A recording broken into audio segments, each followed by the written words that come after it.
బీరకాయ అండి, దీనిలో చాలా రకాల ఆరోగ్య లాభాలు ఉన్నాయనే సంగతి మనందరికీ తెలిసిందే. జనరల్గా కర్రీలాగా చేసి తీసుకుంటూ ఉంటాం. అయితే వెజిటబుల్ థెరపీలో దీన్ని జ్యూస్ తయారు చేసి తీసుకుంటే కనుక చాలా రకాల అనారోగ్య సమస్యలకు చెక్ పెడుతుందని చెప్తూ ఉంటారు. మరి బీరకాయ జ్యూస్కి కావాల్సిన ఇంగ్రీడియంట్స్ ఏంటి, తయారీ విధానం ఏంటి, సో ఎప్పుడు తీసుకోవాల్సి ఉంటుంది, ఎటువంటి అనారోగ్య సమస్యలకు చెక్ పెడుతుంది, వివరాలు తెలుసుకుందాం. ఈరోజు మనతో పాటు ఉన్నారు ప్రముఖ vegetable therapist and sun spiritual society founder Vikramaditya Guruji గారు. గురూజీ నమస్తే అండి. సూర్యోస్మితలి గురువు గారు, సో వెజిటబుల్ థెరపీలో చాలా రకాల వెజిటబుల్స్ గురించి చెప్తూ ఉంటారు. అయితే వాటిని జ్యూస్ తయారు చేసి తీసుకుంటే కనుక కొన్ని రకాల అనారోగ్య సమస్యలకి ఇట్టే చెక్ పెట్టవచ్చని, అంతేకాదు పోషకాలు కూడా డైరెక్ట్గా అందుతాయని. సో ఈ బీరకాయ గురించి చాలా చెప్తారు, షుగర్ తగ్గిస్తుంది ఇది అని. సో బీరకాయ జ్యూస్ తయారీకి కావాల్సిన పదార్థాలు ఏంటి, దీన్ని ఎవరు తీసుకోవాలి, ఏ టైంలో తీసుకోవాలి, ఎటువంటి అనారోగ్య సమస్యలకు చెక్ పెడుతుంది ఇది? దౌర్భాగ్యం ఏంటంటే రోగం వచ్చిన తర్వాత పదార్థాల గురించి ఆలోచించడం మొదలుపెట్టాం. అంటే ఇవేమీ లేని టైంలో, అంటే ఇప్పుడు ఇది బీరకాయ, దీనికి ఉన్నటువంటి లక్షణాలు ఎవరు గమనించారు? మన పూర్వీకులు ఎవరో జనరేషన్ మొదలై చాలా రకాల వెజిటేబుల్స్ ఉన్న కొన్ని సందర్భాల్లో ఇవే తినాలి అని మనకి వాడుకలో పెట్టేసి వాళ్ళు చెప్పడం జరిగింది. ఇప్పుడు మీరు చూడండి, సహజంగా ఏదన్నా ట్రీట్మెంట్కి వెళ్ళొచ్చాం, సర్జరీ అయింది, ఇంటికి వచ్చిన తర్వాత పెట్టే వాటిలో ఫస్ట్ ప్రధానంగా ఉండే వాటిలో బీరకాయ వేపుడు, దొండకాయ వేపుడు, బెండకాయ, అంటే గానుగు నూనెతో లైట్గా తాలింపు పెట్టి వేపినటువంటి ఇవే వాడతాం. అంటే తేలికగా జీర్ణం అవ్వడంతో పాటు మనకి మన శరీరంలో ఉన్నటువంటి హీలింగ్ కెపాసిటీని, రోగ నిరోధక వ్యవస్థను మెరుగుపరుచుకోవటానికి, రోగ నిరోధక వ్యవస్థను అధిగమించి మందులా పనిచేది ఇది. మన శరీరంలో ఏదైతే ఇమ్యూనిటీ సిస్టమ్ ఉందో వాటిని ఇంప్రూవ్ చేస్తాయి. మనం ఏది కూడా బయట నుంచి ఆర్టిఫిషియల్గా లేకపోతే సప్లిమెంట్స్గా ఏది ఇవ్వం. దాని ఏది కూడా బాడీ యాక్సెప్ట్ చేయదు, ఒప్పుకోదు అసలు. కెమికల్ రూపంలో మనం ఇచ్చేవన్నీ యాంటీబయాటిక్స్. ఇందులో అద్భుతమైనటువంటి యాంటీబయాటిక్, వ్యాధి నిరోధక ఇమ్యూనిటీ సిస్టమ్ ఉంది. ఇది మనకి కెటబాలిజాన్ని ఇంప్రూవ్ చేస్తుంది. మన శరీరం 5 తత్వాల మీద ఆధారపడి ఉందని శాస్త్రం చెప్తుంది. అవేంటి? Air, fire, water, earth, space. ఇవి 5. ఇందులో ఇది వాటర్ ఎలిమెంట్. సహజంగా అంటే దీనికి మనం ప్రధానంగా మాట్లాడుకునేది బీరకాయని. ఇప్పుడు అంటే మన వెజిటబుల్ థెరపీ నేను వీడియోస్ మొదలుపెట్టినప్పటి నుంచి షుగర్కి బీరకాయ పనిచేస్తుంది అనేది బాగా ఎక్కువగా వెళ్ళింది. ఇది అంటే ఒక షుగర్కే కాకుండా మనకి నిగూఢమైనటువంటి జ్యోతిష్ శాస్త్రాన్ని కూడా మిళితం చేసి మాట్లాడుతూ ఉంటారు. ఇది అష్టమ స్థానం, వృశ్చిక రాశికి సంబంధించింది. వృశ్చికము మనకి మేషంలో ఉంటుంది, కుజుడుతో, అంటే 2 రాశులకి కుజుడు అధిపతి. 1 మేషానికి, 2 వృశ్చికానికి. ఈ 2 కూడా కారకుడు కుజుడు అధిపతి. కుజుడు రక్తానికి కారకుడు అని చెప్తారు. అలాగే అగ్నికి, అక్కడ మేషంలో ఫైర్లా ఉంటే అదే కుజుడు ఇక్కడ వృశ్చికానికి వస్తువులకు వాటర్ ఎలిమెంట్లో. అంటే ఇవి 2 అంటే మన శరీరంలో వాతం పెరగడం వల్ల షుగర్ వస్తుంది, అరుగుదల పాడైపోవడం వల్ల షుగర్ వస్తుంది. షుగర్ ఎందుకు వస్తుంది అంటే మీరు ఏం చెప్తారు? ఆధునిక వైద్య విధానంలో లైఫ్ స్టైల్ డిజార్డర్, జెనెటికల్, ఇవే చెప్తారు. అంతకు మించి మనం ఏమీ మాట్లాడు. ఇక్కడ vegetable therapy, Vedic vegetable therapy ఏం చెప్తుంది అంటే మన శరీరంలో రక్తం కలుషితం అయిపోయింది, ఇంప్యూరిటీ ఆఫ్. ఆయుర్వేద వైద్యం ఏం చెప్పుద్ది? వాతం, పిత్తం, కఫం, 3 దోషాల మీద ఆధారపడి. అంటే ఇది వాత సంబంధమైనటువంటి దోషంగా మనం తీసుకున్నాం. మన శరీరంలో వాటర్ పాడైపోయింది, దీన్ని బాగు చేసుకోవాలి. అంటే నీళ్లు మురికిగా ఉన్నాయి, దాంట్లో ఇంకా జీవం ఏముంటుంది, దాన్ని మనం ఉపయోగించుకోవడానికి వాడుకోలేం కదా.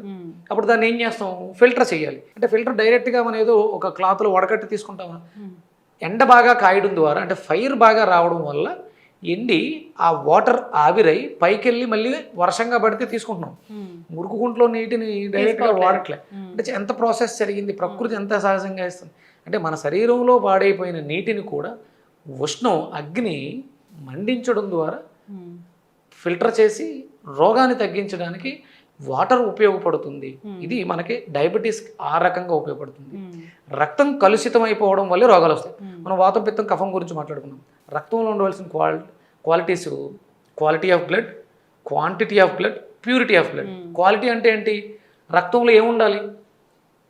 విటమిన్స్, మినరల్స్, పోషకాలన్నీ ఉండాలి. ఇక క్వాంటిటీ, నేను చేస్తున్న పనికి నా వయసుకి నాకు రక్తం ఎంత ఉండాలి అనేది క్వాంటిటీ. ఇక ప్యూరిటీ అంటే టాక్సిన్స్, మనం తీసుకుంటున్నటువంటి వ్యర్థ పదార్థాలు దాంట్లో ఏమున్నాయి, ఇవి మూడిట్ల మీద ఆధారపడి ఉంటుంది. ఆ మూడిట్ల నుంచి రక్షించడానికి, మూడిట్లని బ్యాలెన్స్ చేయడానికి మనకి బీరకాయ దోహదకారి అని చెప్పడం జరిగింది. అయితే జ్యూస్ తయారు చేసి తీసుకుంటే ఈ పోషక విలువలన్నీ చాలా అందుతాయి, అనారోగ్య సమస్యలు ఈజీగా తగ్గుతాయి. అంటే మనం ఈ ప్రాసెస్కి వెళ్ళినప్పుడు బీరకాయని తొక్కతో సహా తీసుకోవాలి. దీంతో పాటు అనుసంధానంగా, అంటే ఒక బీరకాయ కూడా పనిచేసేస్తుంది, కానీ దాంట్లో కొంచెం అనుసంధానంగా కొన్ని ఇంకో ఇంగ్రీడియంట్స్ యాడ్ అవ్వడం ద్వారా ఇంకొంచెం అద్భుతంగా పనిచేస్తుంది. ఎందుకంటే ఇప్పుడు ఈ పెస్టిసైడ్స్ వేయడం వల్ల సహజంగా ఉండాల్సిన పోషకాలు తగ్గిపోయినాయి. ఇప్పుడు ఈ దీంట్లోంచి ఒక స్మెల్ వస్తుంది మనకి. పూర్వం ఇంకా ఎక్కువ ఘాటుగా వచ్చాయి. అంటే ఏ కాయగూర అయినా సరే పురుగు పుట్ర వాటి దగ్గరికి రాకుండా ఉండడం కోసం హార్డ్ స్మెల్ చాలా, ఈ బీరకాయలు ఇది 10 ఉండేది. అప్పుడు ఏ రకమైనటువంటి క్రిములు కీటకాలు దాని దగ్గరికి రావు. మీరు పొట్లకాయని తుంచిన ఏ కాయగూరకైనా తనకి సహజంగానే సెల్ఫ్ హీలింగ్ ఉంటుంది. మనం కెమికల్స్ వాడడం వల్ల అవి బలహీనపడడం వల్ల వాటిలో ఉన్న పోషకాలు తగ్గినాయి, వాటిని అవి రక్షించుకోవడానికి కావాల్సినటువంటి సెల్ఫ్ ఇమ్యూనిటీ కూడా వాటికి తగ్గింది. అందుకని కొన్ని ఇంగ్రీడియంట్స్ మనం యాడ్ చేస్తున్నాం ఇప్పుడు. దాంట్లో ప్రధానంగా అల్లం తీసుకుంటాం, అలాగే తమలపాకులు తీసుకుంటున్నాం, నిమ్మకాయలు తీసుకుంటున్నాం, సైంధవ లవణం, మిరియాల పొడి. సో బీరకాయ జ్యూస్ అనేది మార్నింగ్ తీసుకోవాలి. ఎంటీ స్టమక్, విపరీతమైనటువంటి షుగర్ ఇబ్బంది పెట్టేస్తుంది. 200, 300, 400 చెప్తున్నారు రీడింగ్స్. అలాగే బాడీలో infections, urinary tract infections, kidney infections, lung any infection, మన బాడీలో ఎక్కడ ఇన్ఫెక్షన్ ఉన్నా కూడా బీరకాయ ద్వారా అద్భుతంగా ఇన్ఫెక్షన్స్ తగ్గి హీల్ అయ్యే అవకాశం ఎక్కువ ఉంటుంది. ఒక బీరకాయ తీసుకుంటే సరిపోతుందా? మినిమం 200 grams ఉండాలమ్మా. అంటే ఇప్పుడు ఉన్నవన్నీ కూడా బీరకాయలు పొడుగ్గా ఉంటున్నాయి తప్ప బరువుగా ఉండట్లేదు. ఇంకా వాటిలో వాటర్ ఉండాలి, పీచు ఎక్కువ ఉంటుంది, వాటర్ కూడా బాగుంటుంది బీరకాయలు. ఇప్పుడు అది తేలిగ్గా ఉంది అంటే మినిమం ఒక 200 grams క్వాంటిటీ ఉండాలి.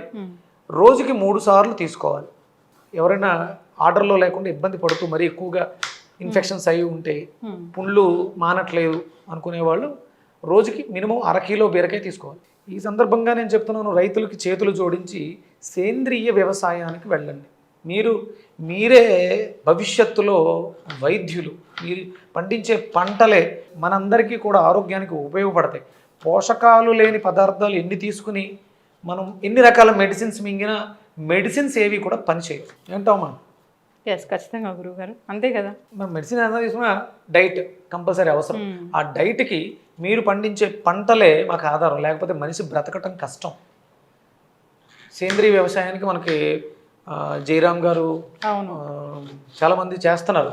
వాళ్ళందరినీ అనుసరించి మంచి వ్యవసాయం చేయాలి. భారతదేశం డయాబెటిస్ రహిత దేశంగా మారాలంటే మీ చేతుల్లోనే ఉంది అది. సో పూర్తిగా మనం కట్ చేస్తాము. చిన్న అల్లం ముక్క కూడా వేసామా. ఓకే. మనం అల్లాన్ని ఎప్పుడు కూడా ట్రావెలర్ అంటాం. అంటే ఏదైనా మెడిసినల్ ప్రాపర్టీస్ ఉంటే వాటిని పాడవకుండా ఆ డిసీజ్ దగ్గరికి తీసుకెళ్ళడానికి అద్భుతంగా ఉపయోగపడుతుంది. అలాగే యాంటాసిడ్గా కూడా పనిచేస్తుంది. అలాగే జీర్ణ వ్యవస్థను మెరుగుపరుస్తుంది. ఒక 3 తమలపాకులు. మనకు భారతదేశంలో తమలపాకులు వాడటం చాలా విరివిగా ఉండేది. కంపల్సరీ మన భోజనం తర్వాత మనం విరివిగా తాంబూల సేవ అనేది ఉండేది. తాంబూల సేవ ఉండేది. ఎవరైనా ఇంటికి వచ్చినప్పుడు కూడా మంచి భోజనం అంతా పెట్టిన తర్వాత ఫుల్ఫిల్మెంట్ ఎప్పుడు అంటే తాంబూలం ఇవ్వటం. 1 బీరకాయ తీసుకున్నాము. సో డయాబెటీస్ ఉన్న వాళ్ళు దీన్ని ప్రతిరోజు తీసుకోవచ్చు అంటారా గురువు గారు? అమ్మ ఇప్పుడు ప్రతిరోజు కంపల్సరీ ఇన్సులిన్, లేకపోతే ప్రతిరోజు కంపల్సరీ ట్యాబ్లెట్లు. దానికన్నా రెగ్యులర్గా ఇది మనం కన్జ్యూమ్ చేయొచ్చు, పండించుకోవచ్చు కూడా. మనం పంట పండించుకొని కూరగాయలు వంటింట్లో ఉంటాయి, పెద్ద ఇబ్బంది ఉంది. 1 అల్లం, ఒక 3 తమలపాకులు. ఇవన్నీ కూడా మనం పెంచుకోవడానికి వీలైనవి, ఎలాంటి సైడ్ ఎఫెక్ట్లు లేనివి. వాటర్ వేస్తాము.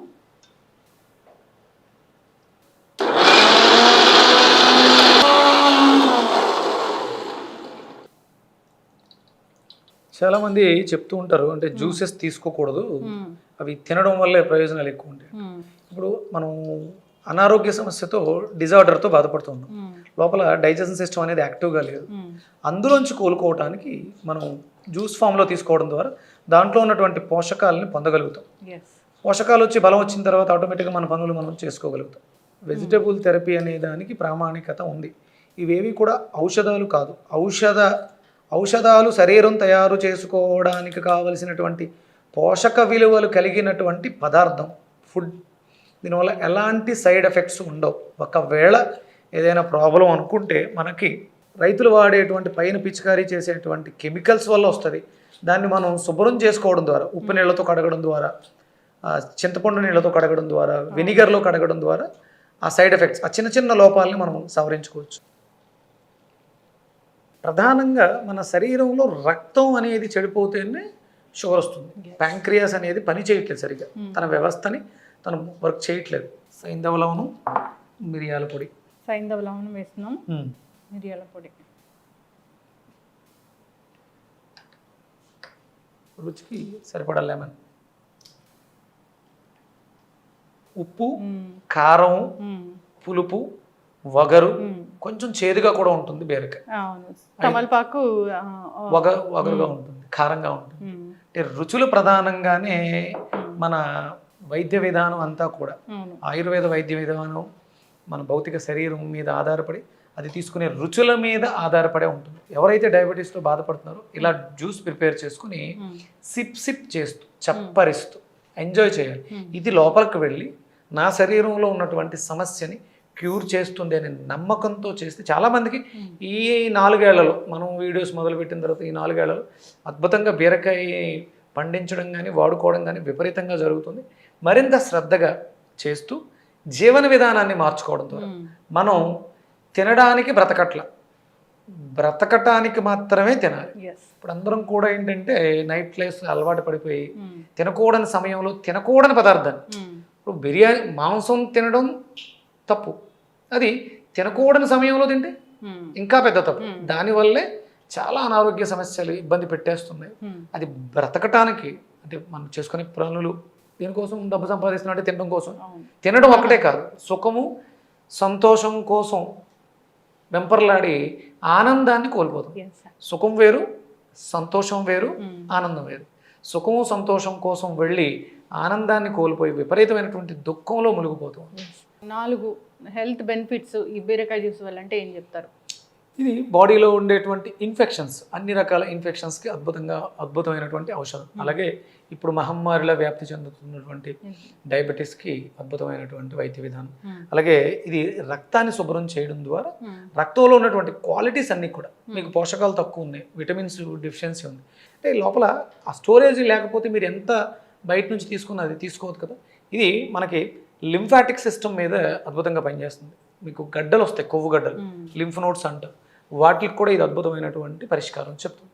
రెగ్యులర్గా అంటే సమస్యతో బాధపడుతున్న వాళ్ళు దీనిని కొంచెం ఎక్కువ రోజులు వాడాల్సి ఉంటుంది. ఇవాళ ఏదో వాడేస్తే ఇంగ్లీష్ మెడిసిన్లో వేసేసుకుంటే ఆధునిక వైద్యంలో వచ్చినటువంటి వాళ్ళు 1 గంటలో నొప్పి తగ్గిపోవడం అన్నట్టు ఉండదు. ఇది లోపలికి వెళ్ళి మూలం నుంచి క్యూర్ చేసుకురావడానికి మనకి 3 నుంచి 6 నెలలు పడుతుంది. సంవత్సరం లోపు దీని ప్రభావాన్ని ఇది అద్భుతంగా చూపిస్తుంది. ఖచ్చితంగా గురుగారు చాలా చక్కగా చెప్పారండి. బీరకాయ జ్యూస్ దాన్ని తొక్కుతో సహా మనం జ్యూస్ చేయాల్సి ఉంటుంది. డయాబెటీస్ ఉన్న వాళ్ళకి బాగా పనిచేస్తుంది. అంతేకాదు బ్లడ్ని ప్యూరిఫై చేయడానికి, వూండ్ హీలింగ్కి బాగా పనిచేస్తుంది. ఇక మీరు చెప్పినట్లు కొవ్వు గడ్డలు అనేది దానికి అసలు మందులు లేవని చెప్తూ ఉంటారు, అలాంటి వాటికి కూడా ఇది బాగా పనిచేస్తుందని చెప్తున్నారు గురుగారు. సో ఖచ్చితంగా అందరూ తీసుకుని అలవాటు చేసుకోవాలని కోరుకుందామండి. ఈ చాలా వెజిటబుల్స్ ఉంటాయి, వాటితో డిఫరెంట్ జ్యూసెస్ ఉంటాయి. సో వాటిని ఆల్టర్నేటివ్ డేస్లో కనుక తీసుకుంటే ఇంకా ఆరోగ్య ప్రయోజనాలు అనేవి చాలా కలుగుతాయి. మెయింటెనెన్స్ కోసం అయితే రోజుకు ఒక రకం జ్యూస్ చేసుకోవచ్చు. అలాగే మనకి 12 నెలలకి 12 రకాల జ్యూసెస్ మనం చెప్తాం. అంటే ఒక నెల ఇది బీరకాయ, మనకి బీరకాయ అంతా కూడా కార్తీక మాసం అంతా కూడా బీరకాయని విలువగా వాడుకుంటే ఆ మాసానికి రావాల్సిన బెనిఫిట్స్, అంటే మనం అక్కడ కార్తీక మాసంలో విపరీతమైనటువంటి చలి ఉంటుంది, ఇక్కడ రక్తాన్ని వేడెక్కించడం ద్వారా మన శరీరాన్ని బ్యాలెన్స్ చేస్తూ ఈ బీరకాయ, ఇది ఉండేది ఎలిమెంట్ వాటర్ ఎలిమెంట్, మన శరీరంలో ఉండేటువంటి వాత సంబంధమైనటువంటి దోషాలకి, బయట టెంపరేచర్ కూడా చల్లగా ఉంటుంది, ఇక్కడ అది ఆపోజిట్గా పనిచేసి మన శరీరాన్ని రక్షిస్తూ ఉంటుంది. ఖచ్చితంగా గురుగారు చాలా చక్కటి ఇన్ఫర్మేషన్ అండి. ధన్యవాదాలు. సూర్యసుందర్.